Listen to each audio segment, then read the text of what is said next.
Alright, welcome to this 3-card oracle reading that I am recording on Thursday, May the 7th in the UK. My name is Sarah. Welcome to my channel. There's some information in my description box if you want to just give that a quick read, but to summarise it very briefly, these are collective, open, general messages. Please just take what resonates, leave the rest, okay? Please excuse my slightly croaky voice. I think that will lessen the more I speak. Okay, so the reason that I decided or was guided to do a reading this week was because there is an astrological aspect that is exact today, and it is between Venus, planet Venus, who is opposite Black Moon Lilith. So Black Moon Lilith is a mathematical point that is very far away from Earth, right? So there's this implication of distance, kind of edge walker, something perhaps not that visible. I'm going to go into it a little bit more. So it's Venus opposite Black Moon Lilith at 15 degrees of Gemini Sagittarius. So Venus is currently in the constellation of Gemini. Black Moon Lilith is currently in the constellation of Sagittarius. And they are in opposition to one another, right? So opposition is an astrological aspect that happens when two planetary bodies, points, whatever, are at 180-degree angle to each other, okay? And oppositions are known as kind of hard aspects. It's a hard aspect. And as it would perhaps suggest, it's almost like a bit of a face-off kind of energy between the planetary points, bodies that are involved. So I have written down here my astro definition cards that I have not done specially for this reading, but have come in handy, right? Okay. So I will read what I've written on this card. So oppositions, they can represent, so the two planets or points involved in an opposition can represent a choice that is being offered, right? A crossroads or fork that will open. The planets represent energies for one to choose from, presenting two different futures, two different possibilities, and at some point one will have to be chosen over the other, right?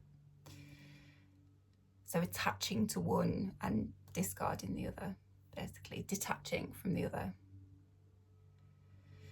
So oppositions they create tension. They create tension, right? They can be experienced as difficult, not particularly smooth or harmonious, right? Yeah, it can feel like two opposing forces kind of coming at us. But for those reasons, it's quite easy to construe them as negative, right? But it's helpful to consider that choices are often really opportunities, okay? Oppositions as opportunities, choice point, right? So quickly with Black Moon Lilith, right? So astrologically speaking, okay, Black Moon Lilith kind of addresses aspects of the shadow, right? This is a collective message, not a kind of one-on-one personal thing, but so I'm going to sort of say like collective shadow here, I mean, it'll show up personally for people as well. So we could take it as both, right? As addressing aspects of both personal and collective shadow. Challenges and trials that we experience in life. I've also written here, so remember me saying it's like the mathematical point, Black Moon Lilith is far out edge walker, right? So there's this association with kind of the darkest regions of personal and collective psychology, skeletons in the closet kind of vibe. And she can relate to aspects of character that are more likely to be left undeveloped, underdeveloped, neglected, or unmanifested, right? Or in some cases that we're not even consciously aware of.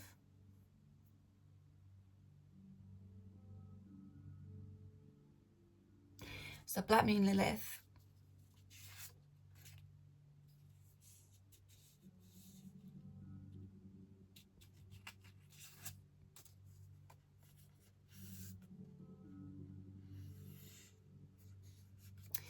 Black Moon Lilith is in the sign of Sagittarius, okay? She has been actually since December. She'll stay there for 9 months. So Sagittarius is ruled by Jupiter and is a symbol of movement, nomadic instincts, independence, quick reaction.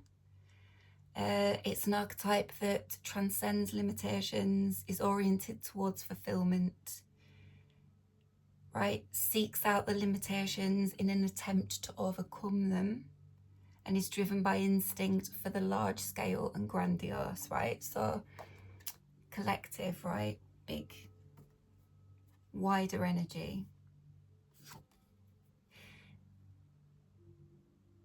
It's quite a kind of peripatetic, adventurous archetype as well, quite jovial, right? It's ruled by Jupiter, so can be quite sort of merry.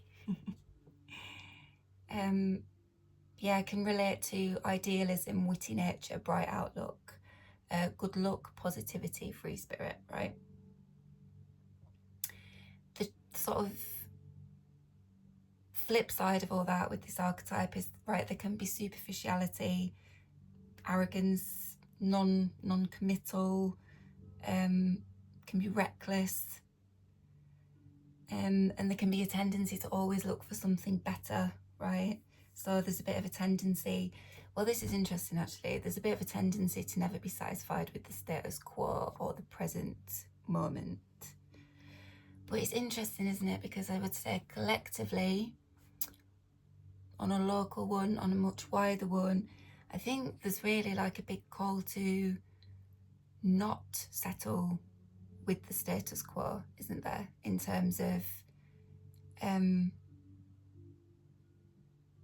right? Societal, structural status quos that are actually harmful. Lilith is also a very powerful archetype, right? It's a very powerful archetype. It doesn't take any shit.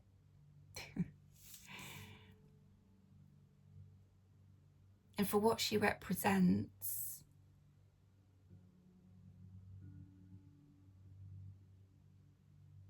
it's like to come up against those things, right? You need to engage the energy of Lilith, work with the energy of Lilith to be able to handle, well, to be supported through the trials of life, right, that we experience, the challenges and trials. I feel like it's more about engaging, being aware of and engaging with the energy at play, right? To not let it be neglected, to not have it be something that we're not even consciously aware of, right? To look at it and to engage with it, to be able to use it.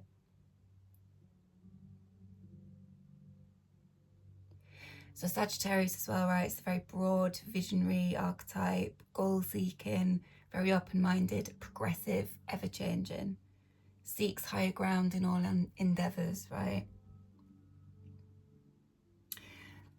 So Lilith in Sagittarius is actually a very beneficial transit, I think, for kind of, there's a thing about expansion here, right? There is a thing about expansion. So the opposition aspect of the astrology might be this kind of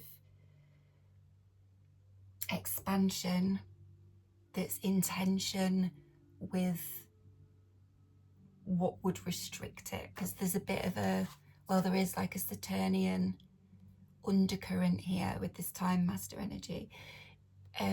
This is a deck created by practitioners of Andean shamanism, right? So this symbol isn't necessarily related to Saturn in that context, but here it's coming through strongly, right? Old Father time. And Saturnian energy, remember, everything's kind of got a light and a shadow. It can be really beneficial in certain respects, but it can also be very restrictive, very gloomy, very kind of very fucking slow to change.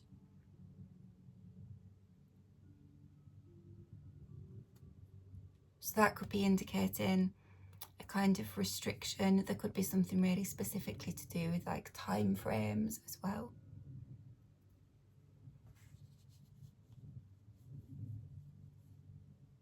Right, so like the kind of Sagittarian and the rebelliousness of Lilith's archetype as well, right? She rebels, she's very free, right? So that kind of rebellious freedom, that determination to expand could be tempered by these hard to budge Saturnian aspects. Venus is ruled by Libra as well. Saturnian energy, like Capricorn and Aquarius, are ruled by Saturn, right?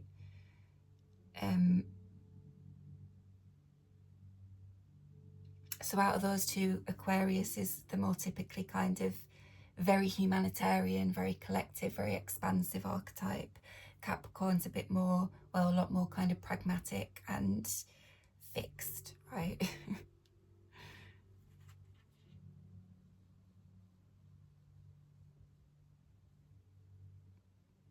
Mine's gone blank. I can't remember what the thread. Oh, right. Okay, sorry. So Venus, who is in opposition to Black Moon Lilith, Venus rules Libra and Taurus. Capricorn is exalted in Libra, right? So works really well, is kind of at home in Libra. It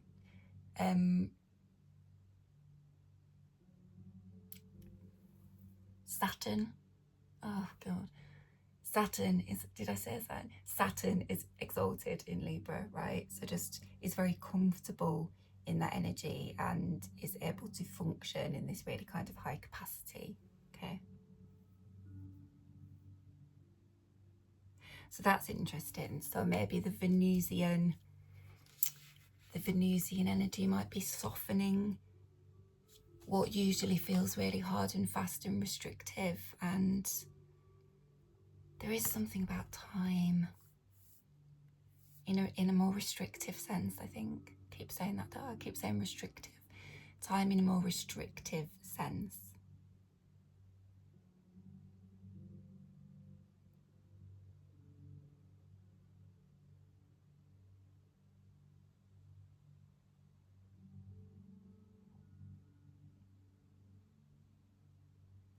Something coming through there with that.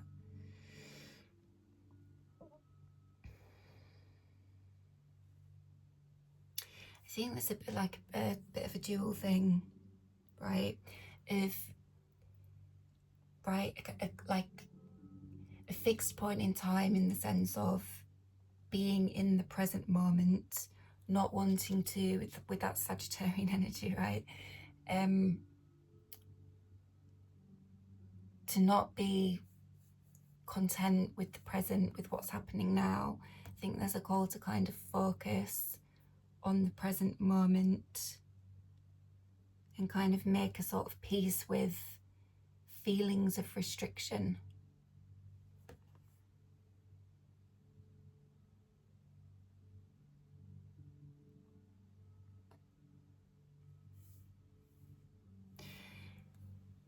Saturnian energy is kind of associated with Earth as well, right?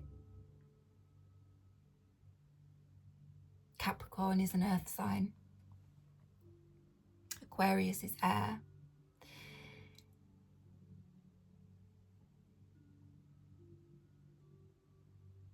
So yes, the present moment, right?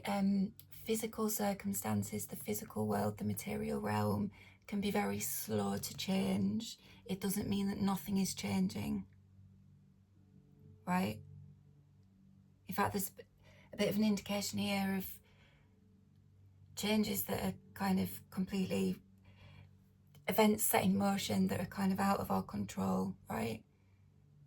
So they have been set in motion, even if in the material world things still seem very set and rigid, hard to budge, right?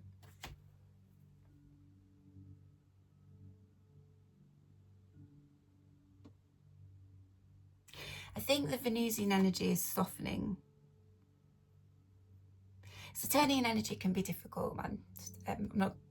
It can be difficult. I think it's being softened by the Venusian energy here. And I think actually Venus and Lilith, even though they're in this opposition, which is kind of technically regarded as a hard aspect, I feel like there's an element of harmony between them both, right? They're both feminine symbols, they're both feminine archetypes, really strong feminine archetypes. And you could sort of see them, Gemini, right? Venus and Gemini, the sign of the twins, right? You could kind of look at them as two aspects of the same thing, right? There's perhaps not the need to separate them into Venus is opposing Lilith, right? It's kind of this, maybe more this kind of tension within the whole, right?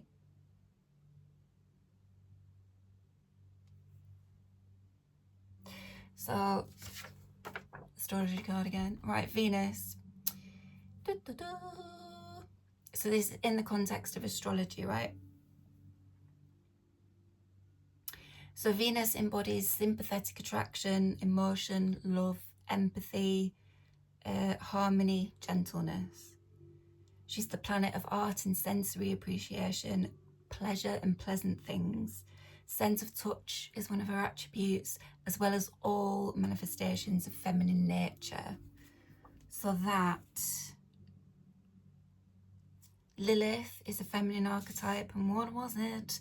Relates to aspects of character that are more likely to be left undeveloped, underdeveloped, neglected, unmanifested, or that we're not even consciously aware of. There is an aspect of very powerful feminine energy that we're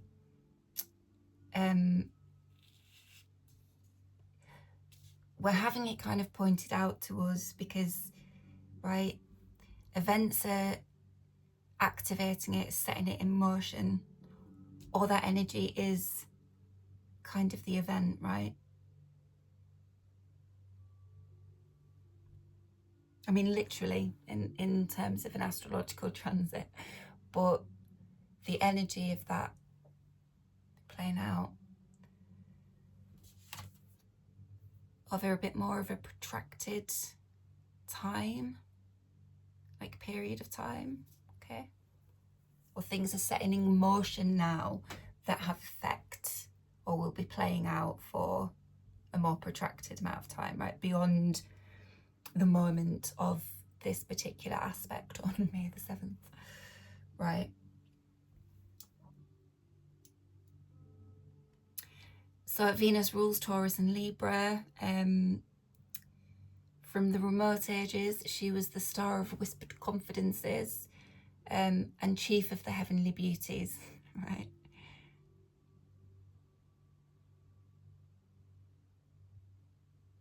right? She represents emotional synergy of sensation, sensual feelings, instinctive attraction, intoxication, smiles, seduction, delight in the affinity and harmony of interchange and emotional community,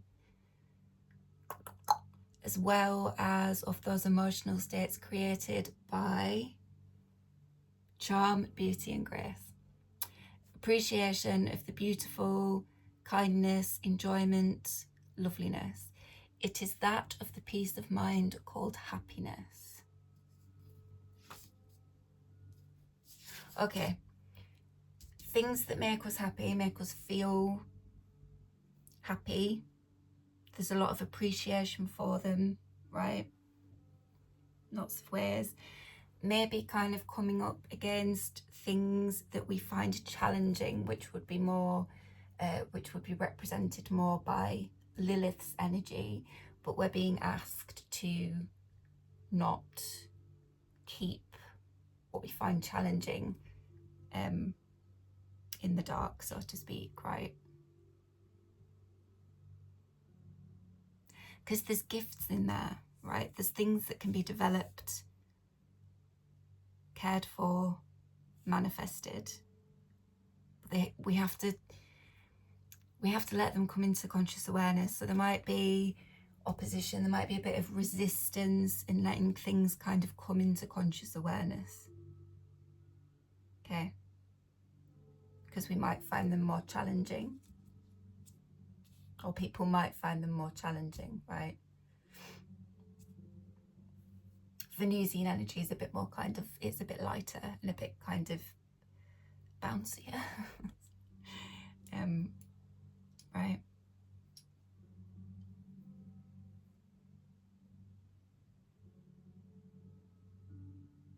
So I'll read out a bit about Gemini as well. So Venus is in Gemini at the moment, right? Gemini is ruled by Mercury. It's the principal sign. Mercury rules Virgo and Gemini, but apparently Gemini is the principal sign of Mercury. It's generally speaking a symbol of duality, symbolized by the twins, yeah. So it's generally speaking a symbol of duality in outward appearance, even identity. It's an image of all internal and external opposites, conflicting or complementary, relative or absolute, which are resolved in creative tension. Yes, right? So that's confirming what I've just said. It's the sign of human contact, interplay, communication, and the interfaces of the social environment and of polarity. It can be representative of a multifaceted nature, multi-talented people who have many skills. There's a lot of diversity. Okay, Geminian folk tend to exude charm in some way, shape or form, yeah. Very Venusian quality. But Gemini is an archetype that relates to the intellect, persuasiveness, high proficiency. But again, the sort of shadow aspect of all that would be a kind of unpredictability, unreliability, capriciousness. There can be many ideas, but lack of execution.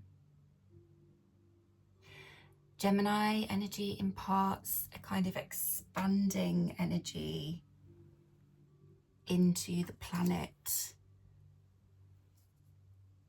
right? So the energy of Gemini, the archetype of Gemini, would be imparting expansive energy to Venus, whilst Venus is there. Brings intelligence and communicative energy.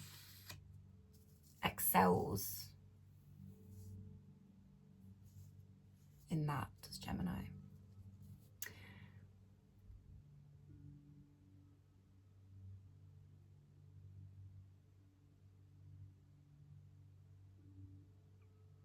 Yeah. Okay, so we get into the cards, okay? So At the bottom of the deck, the underlying energy, when I'd shuffled and pulled the 3 cards from the spread, was this Earthkeeper energy, right?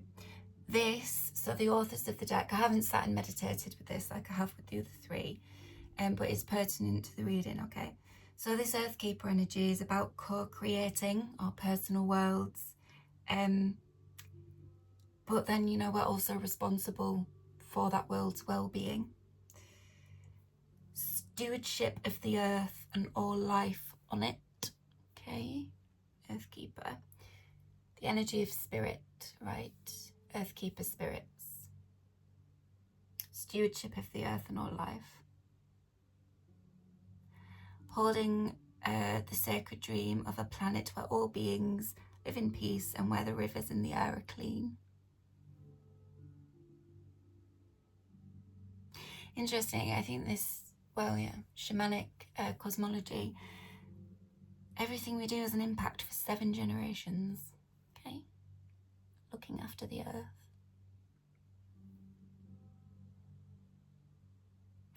I've also written possibilities beyond wildest expectations, because I think the card talks about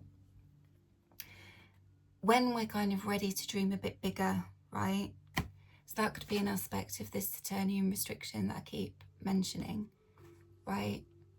That could be a restriction of what we think is possible, what we think we're capable of, personally and collectively. And that could be an element of the Lilith, right?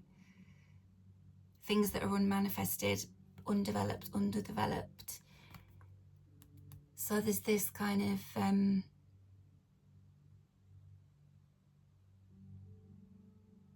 it's like inclusion and consideration of those things. There's something about, right, expansive, all this expansive energy that I've just mentioned with Gemini, importing expansive energy to Venus, and then the kind of the expansive energy associated with Sagittarius. It's very much that. So I think it's happening. Something's happening where dreams are widening. Include more. Include the undeveloped. Develop the underdeveloped. Manifest the unmanifested, right? Look at it. Feeds into this dream.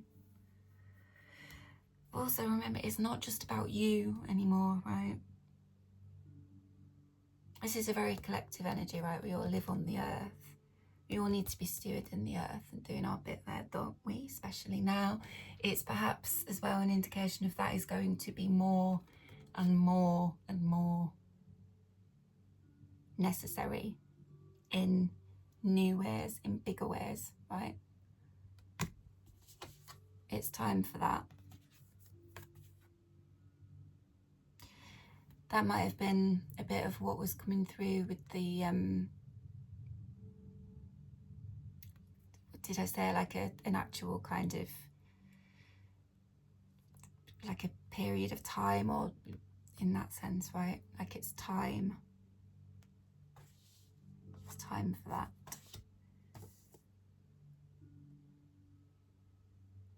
Also, start doing what you know will be good for you. And it talks about like a connection between, well, how we look after our bodies and ourselves, how that is kind of equivocal and connected to how we engage with the planet and the earth and things that live on it, right?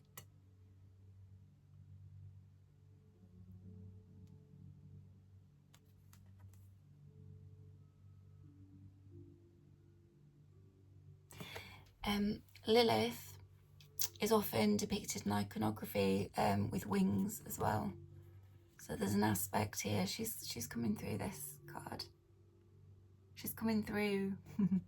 And Sagittarius is the fire sign. So all this orange is kind of communicating Sagittarius. Aha!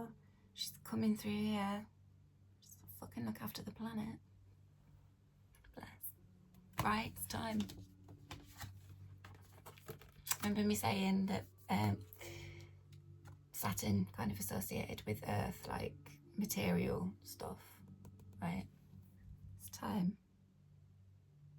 Earth keepers. Okay, so that was the underlying energy, right?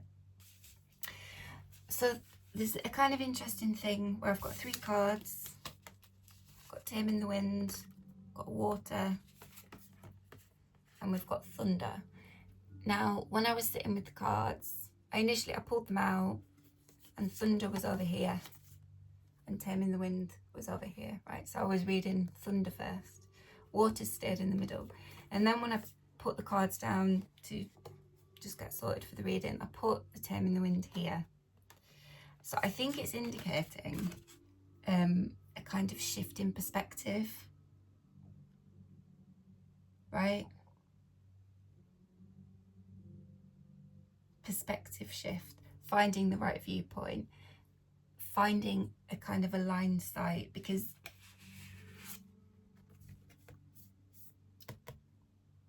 there was something, I sat with this card first in meditation, right? And the buffalo, the herd of buffalo, it was going across in this direction, and then it would come across in this direction, and it was just kind of this back and forth. And I got running ground in different directions, back and forth across the plane.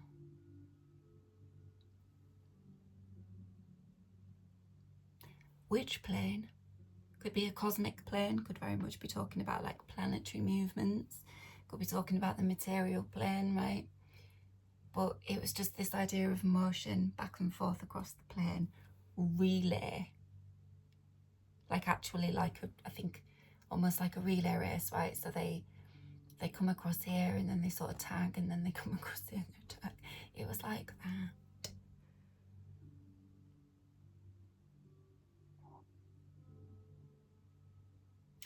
But it wasn't as you would perhaps expect from a herd of buffalo. It wasn't really coming through as kind of aggressive and chaotic. There was actually this kind of peacefulness to it, right? This quiet, in the different ways that could apply, sort of energy to it. But there was a lot of movement. And then when I sat with the card, like the elements of the card, so I was seeing this as Black Moon Lilith, right? And this is Venus. And this sort of depicting like energy moving, right? Which, yes. But there was something like the elements of the card shifted into this sort of depth perspective, right? Where it would be the buffalo, and then there would be getting the buffalo, and then getting past the buffalo, and then there'd be the gold. And the same thing, you'd kind of get to the gold, move past the gold, and then you'd get to the pink, right? So the visual elements of the card shifted. So instead of them being stacked like they are, in my meditation, it sort of shifted to this depth perspective, where it was kind of one thing after the other. Okay, so that's the idea of like a shifted perspective, a shift into a linear depth perspective, right? The running ground stops when this perspective comes into view. So the running ground, I thought that was kind of like an idiom, like an expression that was used, right? That's used. But run to ground is, which means to find someone or something after a lot of searching and problems.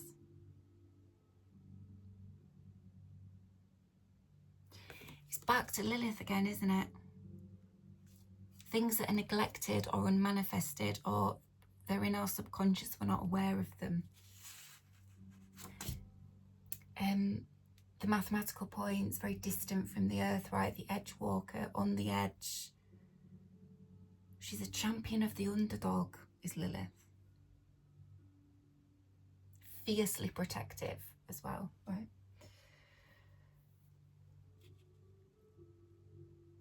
as a goddess deity. She's that energy, right?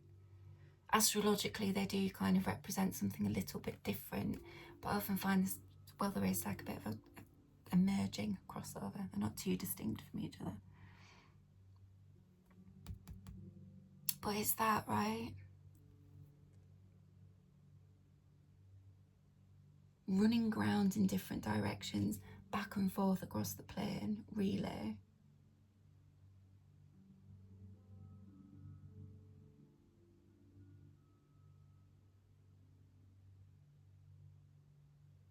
To find someone or something after a lot of searching and problems.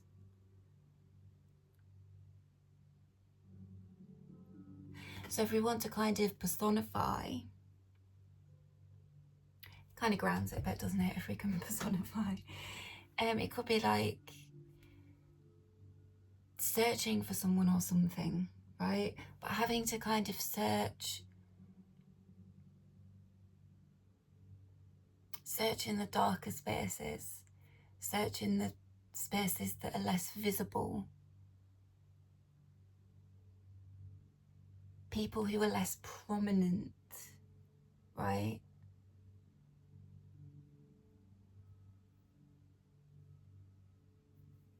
Or who are part of manifestations maybe that are kind of sidelined, or they're smaller, or they're disregarded perhaps, right? It's kind of in those pockets, those people, those groups, those spaces, that's where someone's had to look. You have to go look in the proverbial nooks and crannies, right? Nooks and crannies, or something that's just at a distance.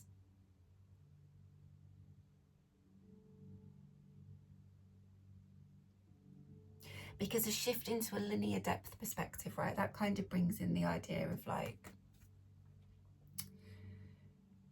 is it like tunnel vision kind of thing, you know, looking to focus, right, a bit like a telescope, looking to focus in this kind of linear way to be able to see something. It's almost sort of like to clear what's on the periphery so you can just see the thing, right? Linear, a shift into a linear depth perspective, it kind of suggests that same thing, right?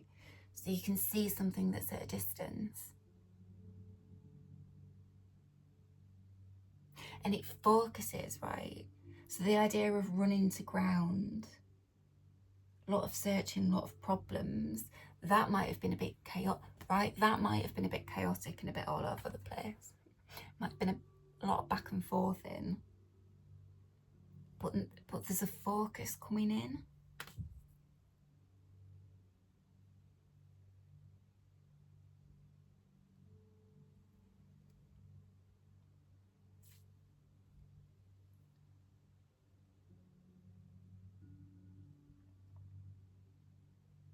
Yeah, I've written distance.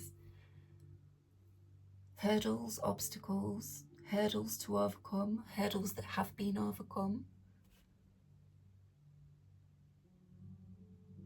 It could be now that something is quite clear in sight. You can see what the obstacles or the hurdles are more clearly as well, right? You can kind of, you can map the terrain, right? Is that right? What is wanted is over there, I can see it clearly. There's a distance to close. Distance doesn't have to be geographical at all, but there's a distance to close. But I can see that there's this one thing that has to be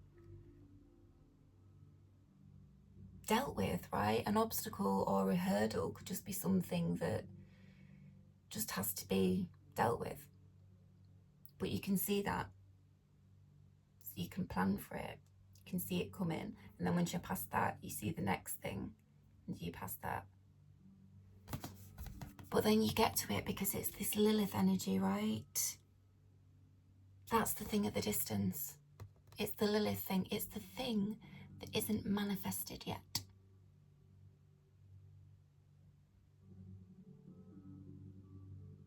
and the hurdles, right? The transcending the limitations.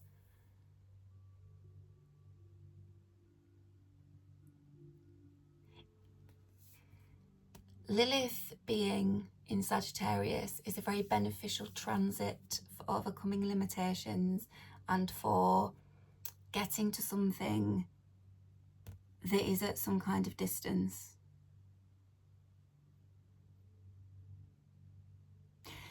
And the opposition energy with Venus, this, and it's starting something, is this. It's like an ignition point. It's a point where something's starting, but it's got, right? It's like at the start of a relay race. A relay race, right? Okay. So the shift into a linear depth perspective could be like when you are about to sprint a relay, right? You get to the starting point, okay? The starting point is something, it's this Lilith opposing, Venus opposing Lilith energy, right? It's this point where something starts, or a particular kind of stretch of it starts. So it's like being on the start line, and then you get is it like a referee who sort of shoots to indicate the start, and then it's going, isn't it?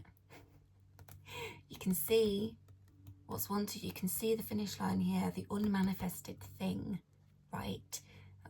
Okay. The relay. But relay, right, would suggest that you go there, you get the thing, you come back, and you go there and you get the thing, you come back, right? That it might be happening more than once. No, being corrected, that isn't, no. The relay, the running ground finishes when you shift into this linear depth perspective. So when you focus, perhaps,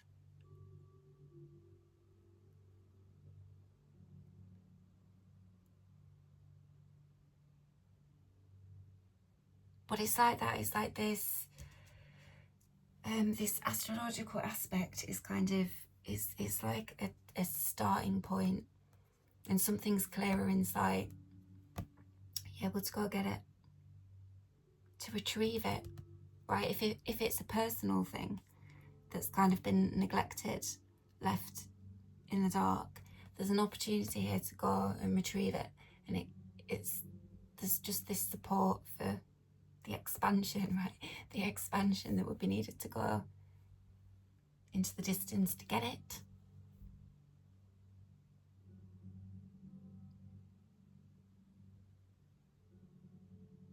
Okay.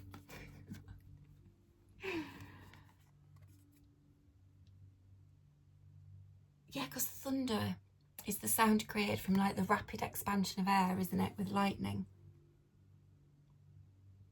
Which is fire, which is this Sagittarius, this fire archetype. And this this metaphor of like a race or running some kind of distance, right?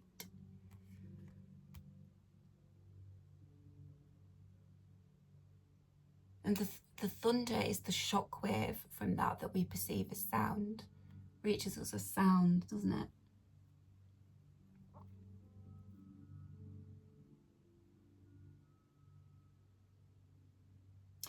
Apparently there are instances where thunder can occur without the presence of visible lightning, phenomena commonly referred to as silent storms. What did I say? That this was actually quite quiet and peaceful when I sat with the... Yeah. Some events have been set in motion that kind of powerless to influence. I mean, we certainly can't influence the astrology. The astrology influences us. It has its kind of correlation of things happening on the planet, right? This is happening in the sky. It has its correspondence with what's happening on Earth. Everything's connected, right? The web, cosmic web that we're part of because we live on the planet in the cosmos, right?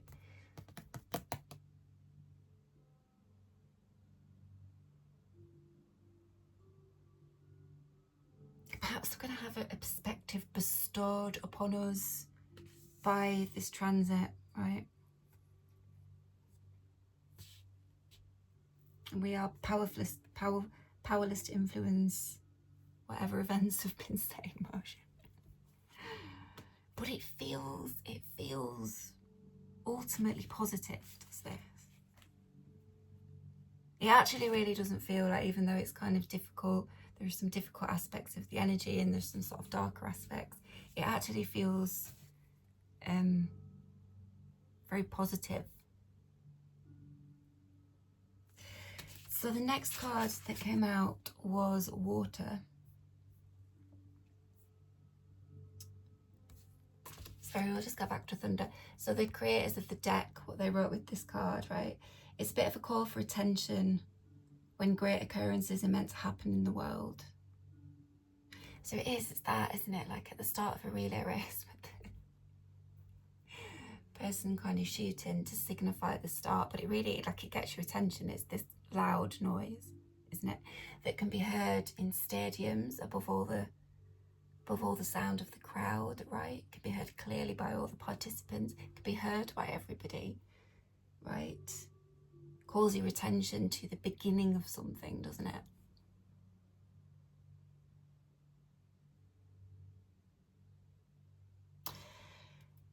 The thunder beings, they warn when tensions in a situation are called upon to be released.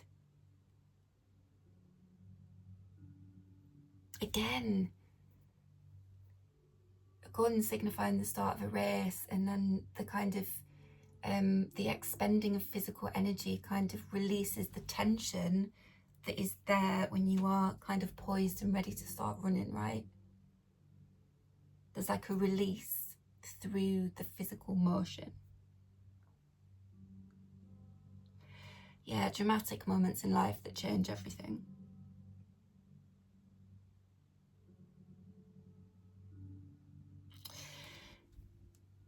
They also write learning to run with wonderful opportunities that are coming, that are arriving.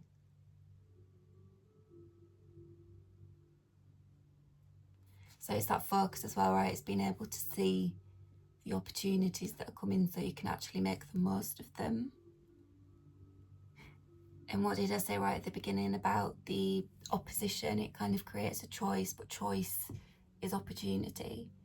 And I think there's like a creative tension that's kind of feeding things here, right?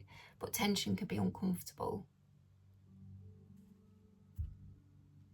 So it could cause a release for people, so they move, so they take a particular action towards something. Okay. So it could, yeah. With water, there's something here about feeling something very keenly. It's coming through almost like a shock. I don't think an unpleasant one, but it's quite vivid in how it's being depicted. It's like it's felt very keenly, but quite fleetingly. But again, right, that the gunshot that starts the race.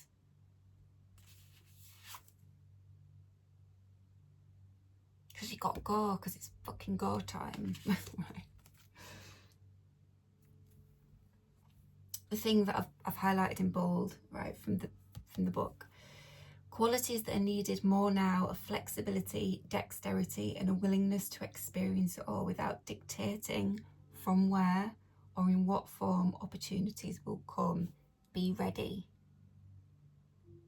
Yeah, you're going to have an opportunity is going to arise that might not be in the shape or form that is expected, but it's going to be there. So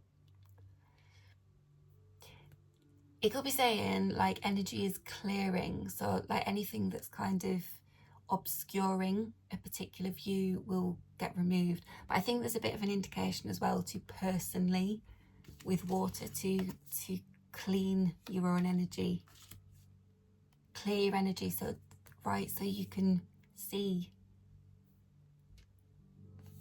this opportunity that's coming in. Because if it doesn't look like how you're going to expect it to, you might miss it, right?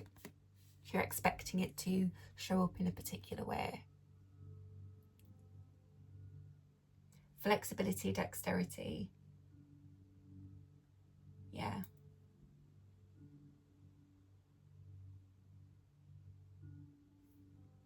It's wanting us to experience things. Experience it all.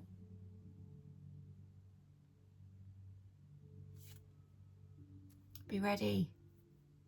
Ready, steady, go. Okay, so the next card out was water. So with this, in my meditation, I got reverberations felt. It was like, I kept seeing that, you know, in Jurassic Park, when the kids are in the Jeep and the T-Rex has bust the fence, the electric fence. The electric fences are down, so the T-Rex. And then they are looking at the glass of water. Oh, that's a good idea. There's the glass of water on the side in the car, and with the footfall of the T-Rex, the water vibrates. That's what I kept, just probably a bit unnecessary to mention Jurassic Park, but it was that visual, that visual that I was getting, right? Reverberations felt. There's also a physical indication of this. Shock, like electricity through water. Quick and sharp. Visible, very definitely, but fleeting. Passes through swiftly. Felt keenly. I've written insight with a question mark. So it could be like a moment of very keen insight, right? Flashes through, flashes in. But there's something,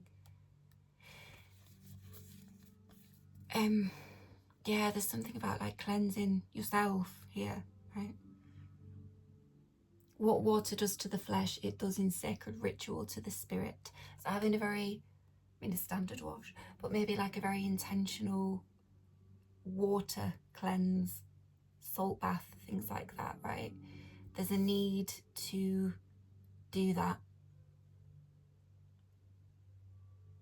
Yeah. Instantaneous experience of timeless, non-ordinary reality.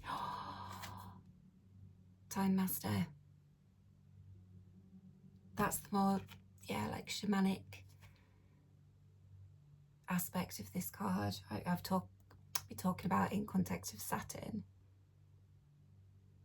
Instantaneous experience of non-ordinary reality in which all true creation takes place.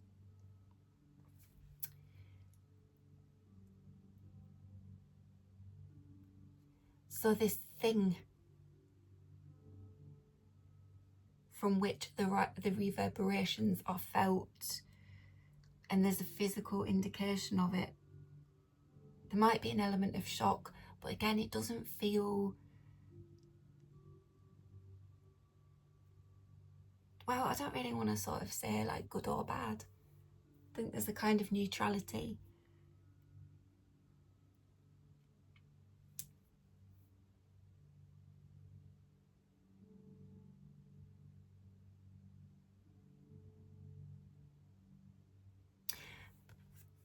Maybe not neutrality, right? I think maybe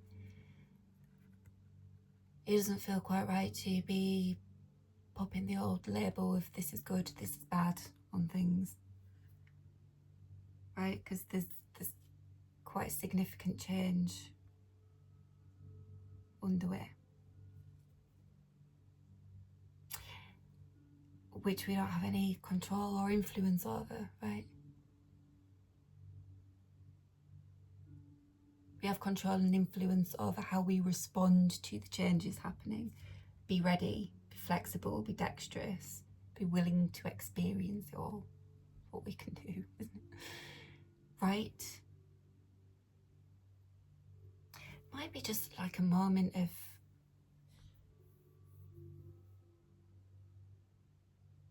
very instantaneous, non-ordinary experience where the true creation takes place. So it could be where a feeling or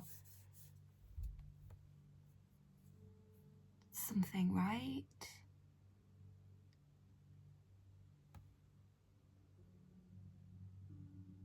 How we feel about something, how something is felt, an experience of our feelings that happens quite instantaneously, very keenly.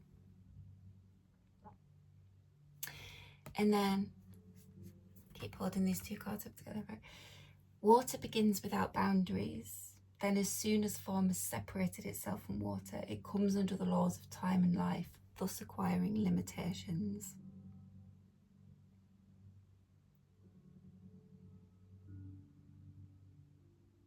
That's what there's going to be tension around, isn't that? That's part of this opposition, part of this tension. Something where there is some kind of strong emotional insight, there's some kind of big indicator, something being felt really significantly. But the tension is going to be this, because there's this kind of purity of true creation, and then it's like the limitations and the restrictions around it here.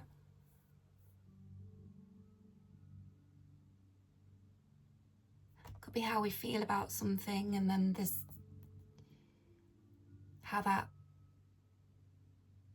fits in or around, or how that can be changed by structures and form. What we're talking about.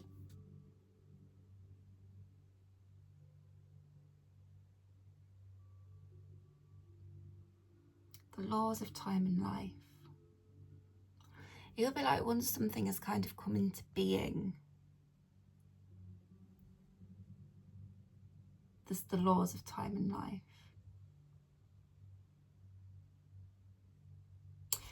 So is it what is being worked towards that's in this metaphorical relay?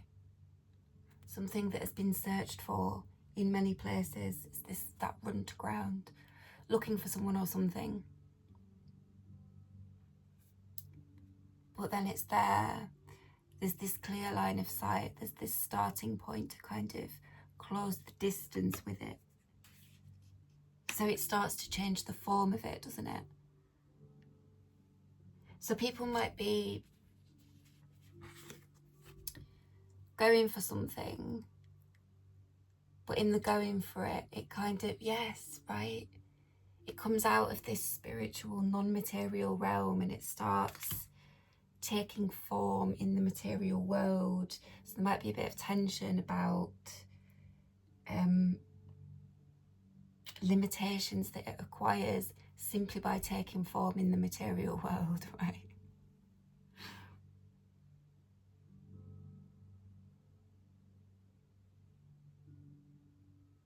So that could be where there's a choice as well. A choice that people have to make. When something starts to take form,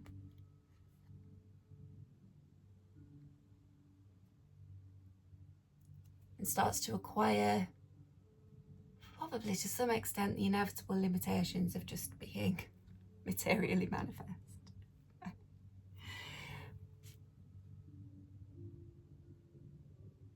There are choices to make, or it's indicating that there are going to be choices to make.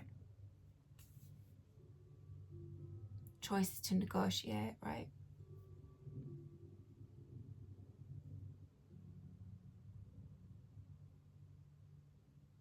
But it's that aspect as well, isn't it? It's the expansiveness versus almost like the limitations of things. There could be some frustration, because that can be fucking annoying, can't it? But right at the beginning, it's kind of time to dream big. So I want to say, like, perhaps don't be deterred by maybe what we perceive as limitations, right? Actually, there was something, yeah. Okay, right.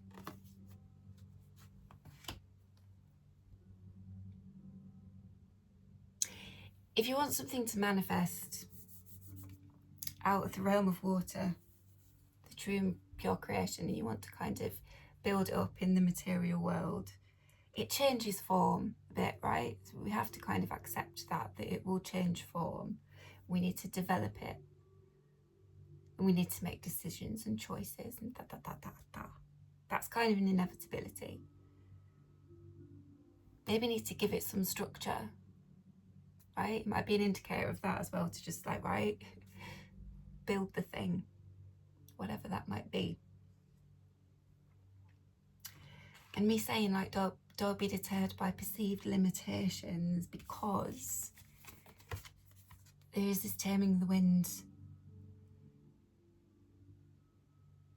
Excuse me, Lilith is all over this, but I mean, like, different aspects, right, of the feminine, Venus, go back to it, Gemini, the twins. It's like, be conscious of both, right? But this taming the wind, right, in my meditation, I just very clearly got, and you thought that it couldn't be done. So that's something what I've just said, isn't it? About as something starts to take form in the 3D, it starts to become manifest in whatever small ways or big ways or whatever, it can feel a bit jarring, can't it? Because you can feel like you're keenly aware of like the limitations of shit. The laws of time and life.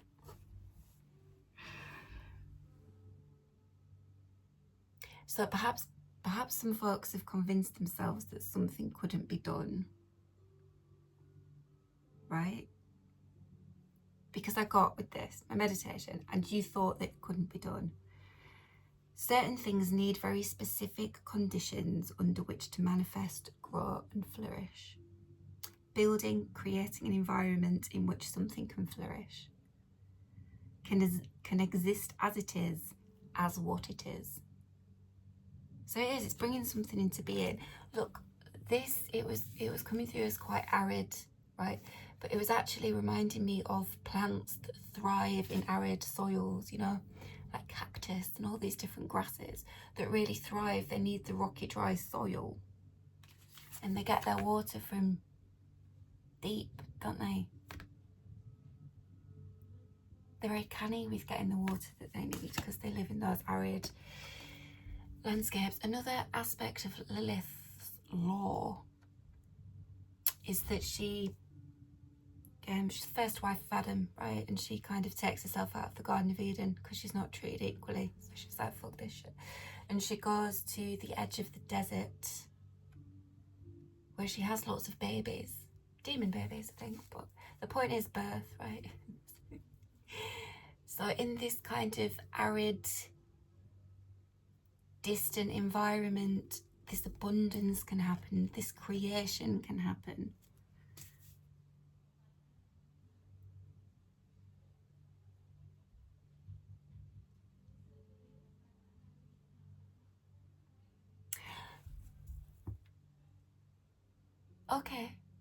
Okay. Yeah, the going to the point, getting something, bringing it back aspect of the relay thing, right? Something had to be birthed in some quite unusual, is that the right word? I suppose we typically would associate growth with a lot of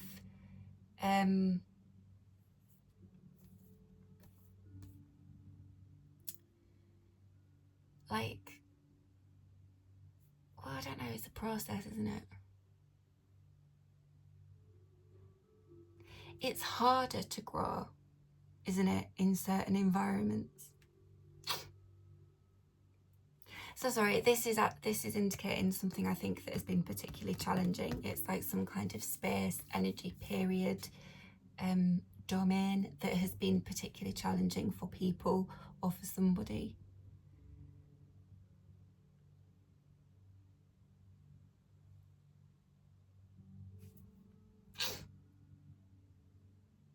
It might have really had its limitations as well. That might have been a big key component of it, is in some way quite limiting, or they've been quite limited. Remember, champion of the underdog, Lilith. And the ostracised, the othered. Which can apply in a lot of ways, right?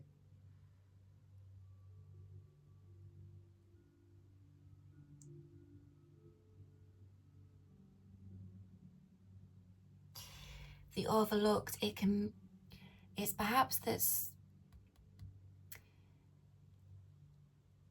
kind of owing to the position of this. It's very easily overlooked how they've been able to thrive and how they've actually developed in a very particular way that only this circumstance or space they've been very shaped by their space or their circumstance, and it's easy to overlook that, maybe because there've been a lot of challenges and trials within it, right? So it's easy to overlook, it's perhaps not appreciated.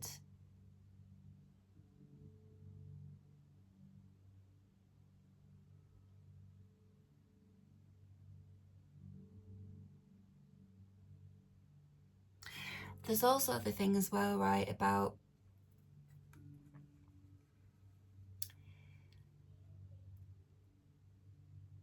if something is kind of overlooked or, right,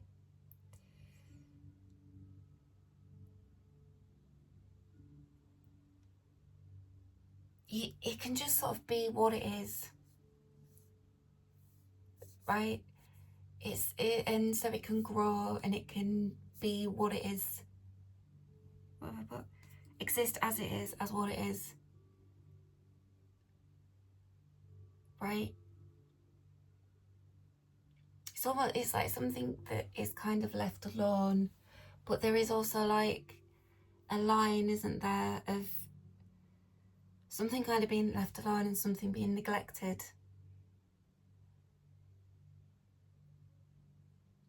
Or ignored, deliberately underdeveloped, whatever.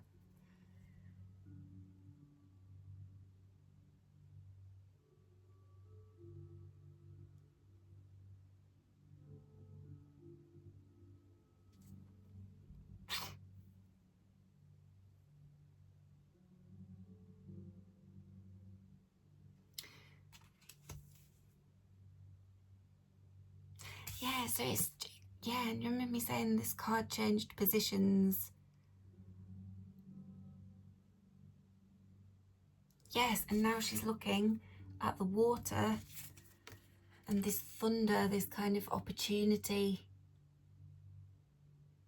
It's either something coming towards her, like do you remember me saying like the pink was Lilith, right? It's either something seeing her, then this is a bit like a magnifier, isn't it? Magnifier. Seeing her and it's coming towards her, right? That might be it. So be ready.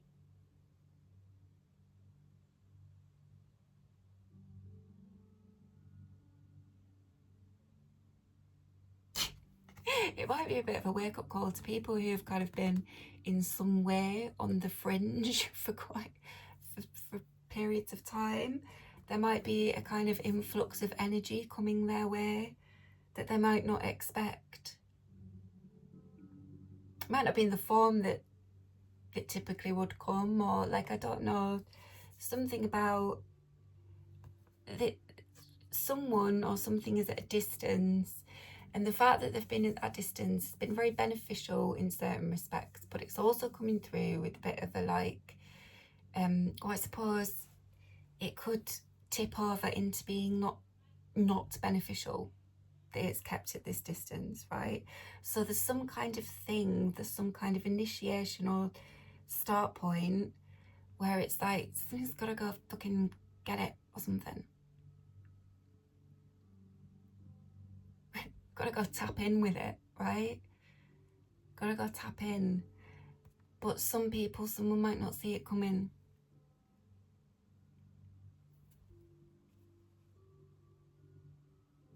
Yes, is that it? I think someone's kind of been on some kind of edge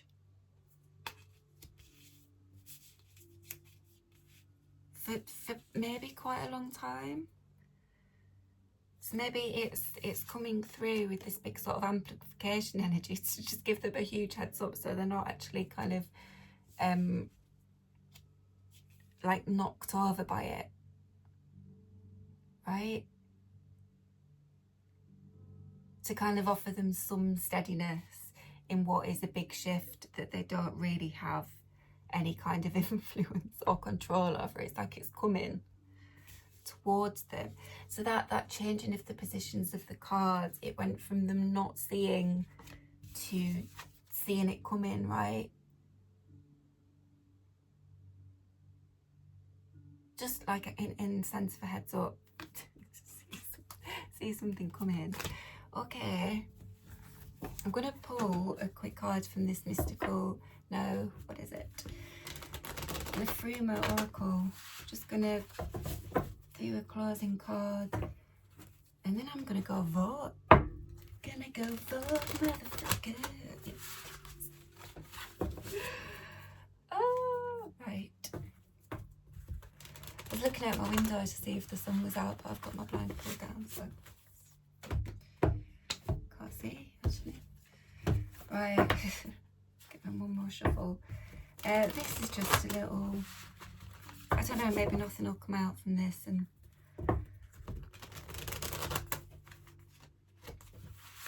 that'll be it. Oh, do you know what? I'm gonna bloody trust that it's made sense and that there is stuff in there that can be helpful to people, rather than question whether I've articulated it well enough or whatever.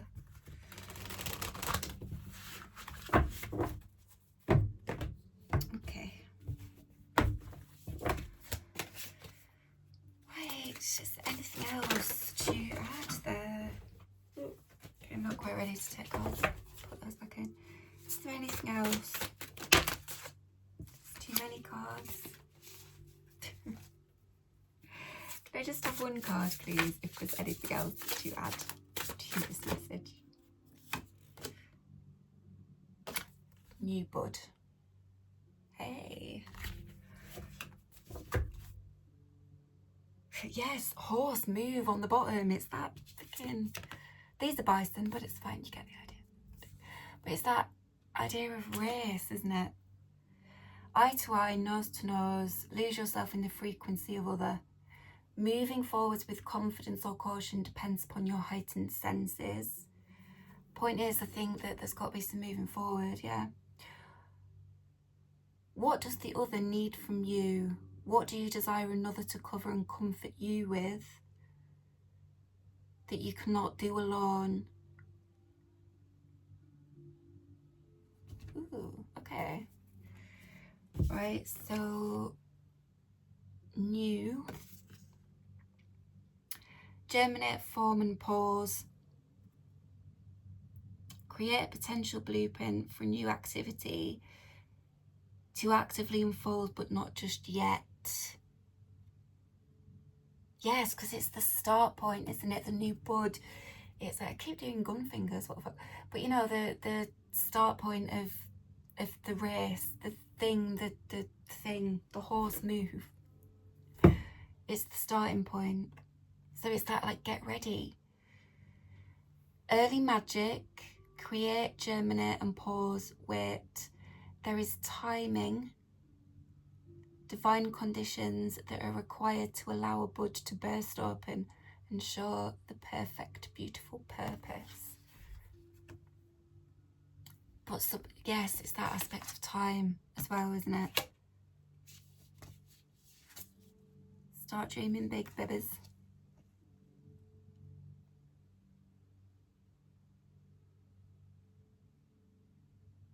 Yeah, talking about like moment in the sun.